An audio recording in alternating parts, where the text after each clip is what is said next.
जय शनिदेव। प्रिय दर्शकों, मैं राजेश जोशी आपका ज्योतिष जागृति केवल सत्य कार्यक्रम में आज फिर से स्वागत करता हूं और आपको सिखाने की श्रृंखला को आगे बढ़ाता हुआ प्रिय दर्शकों, आज हम बात करते हैं तुला लगन की कुंडली में 10वें घर का लॉर्ड यानी चंद्रमा अलग अलग भावों में हमें क्या रिजल्ट्स देता है। दर्शकों, ये बात याद रखिए, तुला लगन की कुंडली में चंद्रमा देवता एक समग्रह माने जाते हैं। समग्रह की डेफिनेशन क्या होती है प्रिय दर्शकों? अच्छे घर का मालिक होना और लग्नेश का शत्रु या लग्नेश की उल्टी पार्टी होना। जैसे इस कुंडली में चंद्रमा देवता सम माने गए हैं। 10वां घर कामकाज का घर तो बहुत अच्छा है, उनके पास डिपार्टमेंट तो उनके पास बहुत अच्छा है, लेकिन शुक्र देवता दानवों में आते हैं, ये देवताओं में आते हैं, इसलिए ये लगन की एंटी पार्टी मानी जाती है। इसलिए चंद्रमा देवता तुला लगन में एक समग्रह की पदवी लेकर बैठते हैं। समग्रह की डेफिनेशन होती है जिस भाव में जाना उस भाव के मुताबिक ढल करके ही रिजल्ट देना। दर्शकों याद रखिए, चंद्रमा देवता अगर लगन में पड़े हों अपनी दशा अंतरदशा में बहुत अच्छा फल देंगे। जातक बहुत खूबसूरत होगा, जातक की चक्षु बहुत अच्छे होंगे। अगर आप गौर से देखोगे तो उसकी ब्यूटी एक नॉर्मल से अलग पर्सनैलिटी में देख करके 10 बंदों के बीच में बैठा भी एक अलग लुक दे करके बहुत अच्छा इंप्रेसिव बिहेवियर अडॉप्ट कर लेगा। यहाँ से दृष्टि डाली चंद्रमा देवता ने सप्तम भाव पर। पार्टनरशिप लाइफ में बहुत अच्छा होगा, लाइफ पार्टनर भी बहुत अच्छा मिलेगा, पार्टनरशिप में भी बहुत अच्छे रिजल्ट्स मिलेंगे और डेली वेजेस में भी नए नए रास्ते खुलते ही रहेंगे। दर्शकों, अगर चंद्रमा देवता दूसरे भाव में पड़े हो यानी धन कुटुंब वाणी के भाव में पड़े हो, यहाँ चंद्रमा देवता कभी अच्छा फल नहीं देंगे। क्यों? क्योंकि यहाँ चंद्रमा देवता नीच के हो जाया करते हैं और नीच के चंद्रमा देवता सदैव नुकसान करते हैं। वाणी को भी उग्र कर देंगे, परिवार से भी बनने नहीं देंगे और धन का अभाव जातक को सदा ही रहने वाला है और अपनी दशा अंतरदशा में जातक का कामकाज भी जल्दी कभी सेटल नहीं होने देंगे। जातक को सदैव खपना पड़ेगा। यहाँ से 8वें भाव पर जो दृष्टि डाली वहाँ वो मेंटल पीस डिस्टर्ब करके अनायास ही भगाते ही रहेंगे। कामकाज की सेटलमेंट होने ही नहीं देते, वो वे आउट ही नहीं देते। जातक ये समझ ही नहीं पाता कि मैं काम कौन सा करूं, मैं कहाँ जाऊं और किसी के अंडर रह के काम करूं, इंडिविजुअल काम करूं, इन्वेस्टमेंट लगा के काम करूं, सबॉर्डिनेशन में जाऊं, कहाँ जाऊं। वो जल्दी इसमें कन्फ्यूजन स्टेट ऑफ माइंड में ही रहता है, जल्दी डिसीजन में पहुंच ही नहीं पाता। दर्शकों, अगर चंद्रमा देवता तीसरे भाव में पड़े हो यानी बृहस्पति की मूल त्रिकोण राशि में पड़े हो, अपना कामकाज उठा के मेहनत में रख दिया, छोटी बहन का योग जरूर बनता है, फजूल की मेहनत जरूर होती है यहाँ, लेकिन भागदौड़ वाला कामकार होता है। जो भी जातक काम करता है उसमें सदैव भागदौड़ लगी ही रहती है, छोटी यात्राएं चलती ही रहती हैं। यहाँ से दृष्टि डाली पिता पर, पिता से भी बहुत ज़्यादा नहीं बनने देता, थोड़ा बहुत मनमुटाव सदैव रखते हैं जातक पर। दर्शकों, यहाँ धर्म को वो जल्दी मानने वाला नहीं होता, विदेश यात्रा जरूर हो जाती है उसकी। चौथे भाव में अगर चंद्रमा देवता पड़े हो यानी शनिदेव की साधारण राशि में, यहाँ पड़े हुए चंद्रमा देवता आपको बहुत अच्छा फल देंगे।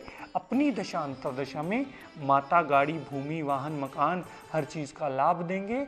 माता से बहुत ज़्यादा अटैचमेंट होगी। यहाँ से दृष्टि डाली कामकाज पर यानी अपने घर पे दृष्टि डाली जो 10वें भाव पे, वहाँ के रिगार्डिंग भी हमें पूर्ण तौर पर एडवांटेज ही देंगे। डिग्री वाइज बलाबल देखना मत भूलिएगा प्रिय दर्शकों, जितना डिग्री वाइज उसमें बल हुआ उसके रिजल्ट्स उतने ही हमें मिलेंगे। चंद्रमा देवता पंचम भाव में पड़े हों, कामकाज बुद्धि से जुड़ा हुआ होगा, बुद्धि से ऐसा जुड़ा हुआ कामकाज होगा यानी इंसान को बुद्धि से खप के अपना कामकाज निकालना पड़ेगा। यहाँ वो पुत्री का योग जरूर बना देंगे क्योंकि फीमेल प्लैनेट है चंद्रमा देवता।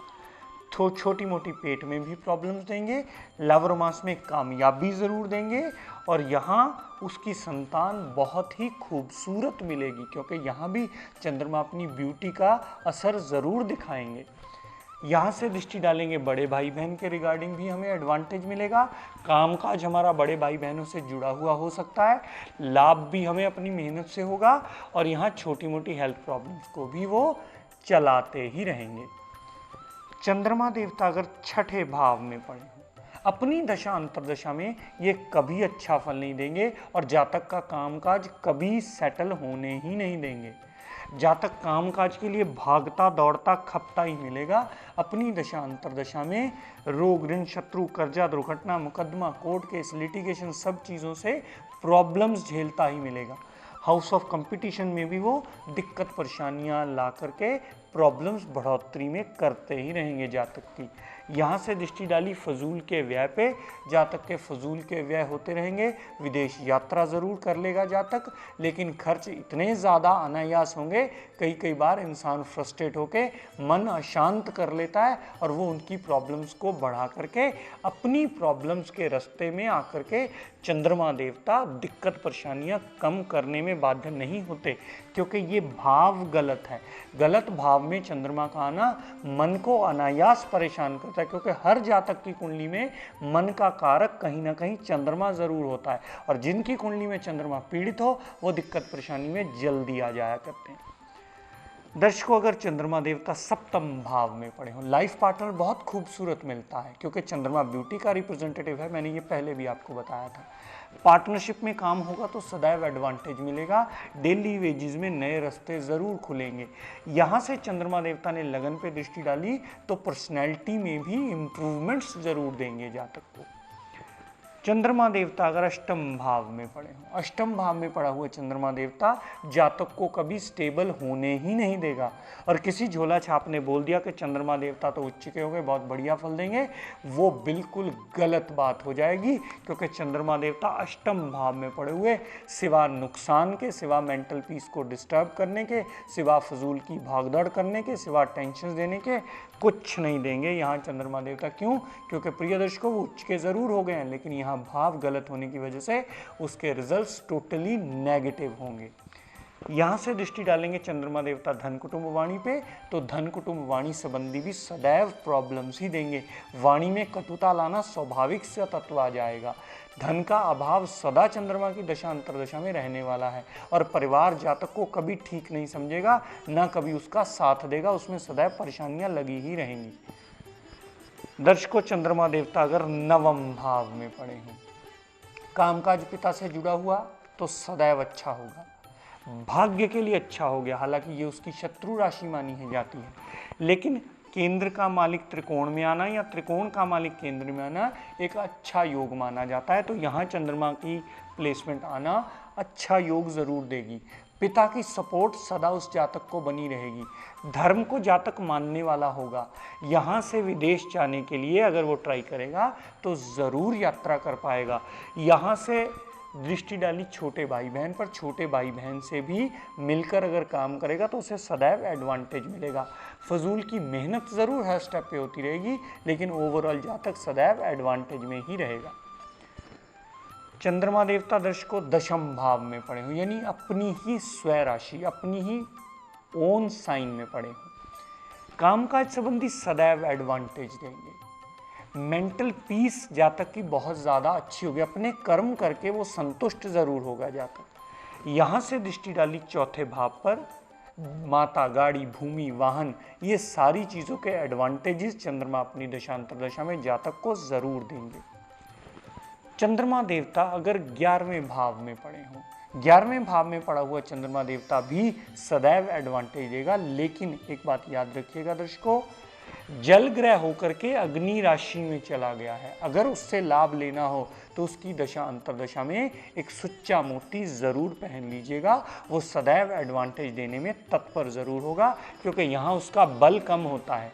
जब जल ग्रह होकर के अग्नि राशि में चला जाता है तो कहीं ना कहीं एक बहुत बड़ा बल उसका कम हो जाता है और उसके रिजल्ट्स में कमी आ जाती है। अगर आप उसकी किरणों को पूरा कर लोगे उसका रत्न पहन करके, तो अपनी दशांतर दशा में बहुत बड़ा एडवांटेज आपको दे सकता है। बड़े भाई बहनों से पूर्ण सपोर्ट मिलेगी, धन का लाभ यहाँ होता रहेगा, छोटी मोटी हेल्थ प्रॉब्लम्स भी रहेंगी।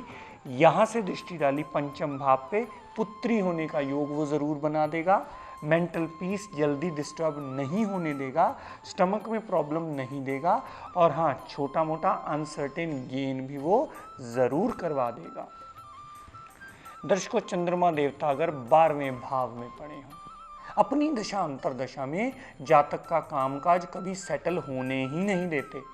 मेंटल पीस सदैव डिस्टर्ब ही रखते हैं, फजूल के व्यय जातक के बढ़ाते ही रहते हैं। कामकाज के लिए इंसान भागता रहता है और कामकाज 4 कदम आगे भागता रहता है उससे। पर्सनल इन्वेस्टमेंट लगाने के बाद भी कामकाज में वो कभी सक्सेस नहीं गेन कर पाता। विदेश यात्रा ज़रूर कर लेता है, लेकिन विदेश यात्रा करके भी वहाँ जा कर के भी जातक सदैव अंडर रह के सबॉर्डिनेशन या नौकरी ही करता है, अपनी इन्वेस्टमेंट लगा करके कामकाज कभी नहीं कर पाता। यहाँ से चंद्रमा देवता ने दृष्टि डाली छठे भाव पे, यानी रोग, ऋण, कर्जा, दुर्घटना, मुकदमा, टेंशन, कोर्ट केस, लिटिगेशन, वहाँ के रिगार्डिंग भी प्रॉब्लम्स देता ही रहता है चंद्रमा देवता। प्रिय दर्शकों, एक बात याद रखिएगा, इस लगन कुंडली में चंद्रमा पहना जा सकता है, यानी कि सुच्चा मोती पहना जा सकता है। सुच्चा मोती सदैव चांदी की उंगली में पहना जाता है, चीची उंगली में चांदी में पहना जाता है, लिटिल फिंगर में। कभी भी सुच्चा मोती सूरज की उंगली में यानी रिंग फिंगर में मत धारण कीजिएगा। यहाँ सुच्चा मोती का पहनने का मतलब ये होता है कि आपने अपने हाथ के ऊपर अपने कर्म पर अमावस्या का असर ले लिया। अमावस्या क्यों? क्योंकि ये सूरज देवता की उंगली है। यहाँ अगर आप सुच्चा मोती पहनते हो तो आपके कर्मों में अमावस्या का असर हो जाता है। फिर आप जितनी मर्जी नेकी करने की कोशिश करोगे, लेकिन रिजल्ट रिवार्ड जूतियों में ही मिलने वाला है। चाहे आप प्रभु साक्षात ही क्यों नहीं है, लेकिन उनको भी रिजल्ट रिवार्ड कभी नहीं दिया लोगों ने उस वक्त के, उनको भी निंदा करके उनका भी जीवन यापन में मुश्किलें ही खड़ी की लोगों ने। तो यहाँ सुच्चा मोती पहनना इस कुंडली में सदैव अशुभ माना जाता है। सदैव सुच्चा मोती पहनना हो चांदी की मेटल में पहनिए, चीची उंगली में पहनिए। अगर आपके कामकाज में प्रॉब्लम आ रही हो, चंद्रमा देवता तीसरे, छठे, 8वें, 12वें में कभी मत पहनिएगा। वहाँ एक अस्त अवस्था में पहन सकते हो, अन्यथा कभी मत पहनिएगा। कहीं बाकी केंद्र या त्रिकोण में पड़ा हो तो आप ज़रूर पहन सकते हैं। वो आपको अच्छा कामकाज चलाने में मदद करेगा और आपके कामकाज की इम्प्रूवमेंट लाने में अच्छा रोल प्ले करके आपकी मेंटल पीस को बनाने में हेल्प करता है। क्योंकि कामकाज अगर नहीं चलता तो जातक की मेंटल पीस डिस्टर्ब होने वाली होती है। क्यों? क्योंकि फाइनेंस एक ऐसी कड़ी है जिसको ज़रा सा खींच दिया जाए तो परिवार की सारी कड़ियाँ, सुख समृद्धि, मेंटल पीस, हेल्थ प्रॉब्लम्स, ये सारी चीज़ें डिस्टर्ब होनी शुरू हो जाती हैं। तो आपके कामकाज चलने के लिए इस लगन कुंडली में सुच्चा मोती पहना जा सकता है। सदैव आपके लिए अच्छा फल देगा, बस कुछ भावों में इसका ध्यान ज़रूर रखिएगा। प्रिय दर्शकों, आज का टिप ऑफ द डे देता हूँ आपको। याद रखिएगा प्रिय दर्शकों, हम अक्सर लोग जब घरों में जाते हैं, चाहे वो कोई जॉब करने वाला हो, चाहे वो कोई कामकाज करने वाला हो, चाहे कोई बिजनेस करने वाला हो, किसी भी किस्म का जातक अगर घर वापस जाता है, हफ्ते में अगर ज़्यादा दिन नहीं, 1 या 2 दिन, अगर वो कुछ फ्रूट या कुछ खाने की चीज़ें या कुछ पीने के लिए बच्चों को जो चीज़ बच्चों को पसंद हो, चाहे वो टॉफ़ी चॉकलेट ही क्यों ना हो, चाहे कोई भी ऐसी चीज़ हो जो घर में पसंद की जाती हो, शौक़ से खाई जाती हो, अगर वो लेकर के जाता है और बच्चे उसे देखकर खुश होते हैं तो वो घर में सुख समृद्धि और बरकत के लिए बहुत ज़्यादा लाभदायक होता है। उससे घर में एडवांटेज मिलता है, घर की आभा को पॉजिटिव करने में, वो अच्छा रिजल्ट देने में बाध्य, क्योंकि बच्चों में साक्षात प्रभु माने जाते हैं। अगर वो प्रसन्न हो जाते हैं तो ऑब्वियसली घर की आभा में पॉजिटिव रिजल्ट की बढ़ोतरी हो जाती है और घर की सुख समृद्धि में 4 चांद ज़रूर लग जाते हैं। ज़्यादा ना हो पाए, हफ्ते में 1 या 2 दिन ही ले जाया करें। अपनी हैसियत के मुताबिक जो आप ले जा पाएँ घर में वो कर लीजिएगा, तो सदैव एडवांटेज मिलेगा। प्रिय दर्शकों, इसी के साथ अपनी वाणी को विराम देता हुआ हम सब के लिए मंगल कामना करता हूँ। शनिदेव से ये प्रार्थना करता हूँ कि शनिदेव हम सब पर अपनी कृपा दृष्टि, दया दृष्टि सदैव बनाए रखें। जय शनिदेव।